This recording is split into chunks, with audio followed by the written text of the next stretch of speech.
Welcome to Global Investment Insights, a weekly podcast brought to you by ADCB Asset Management. My name is Kishore Muktinutalapati, an equity strategist for ADCB. With an objective to empower you with investment insights, on this program we discuss various perspectives shaping the global investment landscape. The week ended December 17 saw a dramatic change in the tone of central banks, which have in unison sounded more hawkish. Should investors be worried about raising policy rates? That is the point of discussion this week. Last week, the European Central Bank and the US Federal Reserve sharply scaled back their programs of asset purchases. Central banks in the UK and Norway raised interest rates. 9 emerging economy central banks ranging from Chile to Russia also increased interest rates. Even the Bank of Japan, more often concerned with deflation than inflation, dialed back its coronavirus crisis monetary support. Focusing on the US Federal Open Market Committee FOMC, whilst it did not raise interest rates up front, it announced a faster taper of its asset purchases and sounded more hawkish about the prospects of inflation and the future path of interest rates. For instance,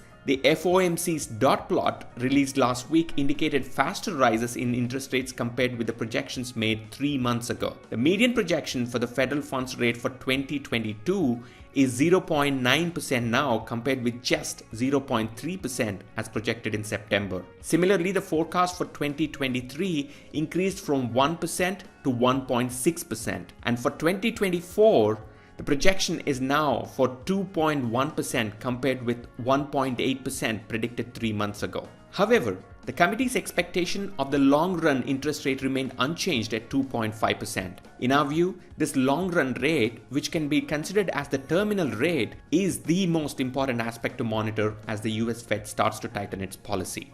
What is this terminal rate? Terminal rate is the peak level of Fed funds rate in any given cycle. All asset classes are linked to the terminal rate through the discount mechanism.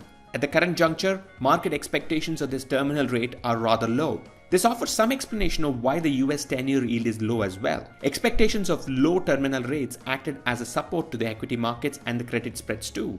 All this meant easier monetary and financial conditions overall. Over the past few cycles, terminal rate in the US has been falling. For the context, back in 2000, the Fed funds target rate peaked at 6.5%. In 2007, the terminal rate hit 5.25% before it came down. In the latest cycle, the peak was below 2.5%. This low terminal rate in each cycle is in line with the falling R star, or the so-called natural rate of interest, which tends to be more structural than the terminal rate itself.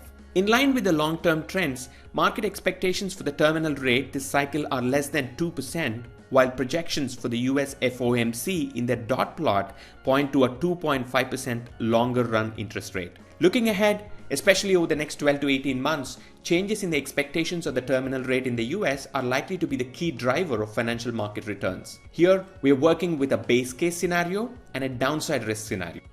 Firstly, in our base case, we have the US Federal Reserve treading their path of policy normalization very carefully. Even as the Fed embarks on the tightening, it maintains a balanced view of growth versus inflation. As indicated in its recent statement, the committee's assessments will consider a range of information, including readings on public health, labor market conditions, inflation pressures and inflation expectations, and financial and international developments. In this case, most financial markets are unlikely to experience significant volatility. The second scenario, which has lower probability but is still possible, is one in which Fed focuses more on inflation and less on risk for growth. In this case, the Fed could end up giving a more hawkish signal about the persistence of inflation, and this could push up the market assessment of the terminal rates. This scenario is likely to prove negative for most financial market assets. Indeed, any movement higher in the real terminal rates from the current depressed levels will likely be a negative for a broad range of risk assets.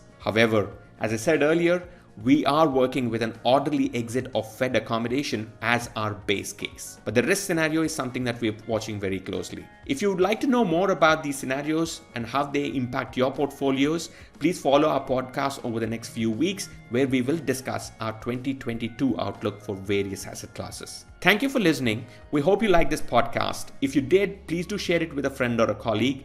And if you would like to have more information on what was discussed on this podcast, please reach out to your relationship manager at ADCB. You are listening to the Global Investment Insights podcast, and my name is Kishore Muktinutalapati.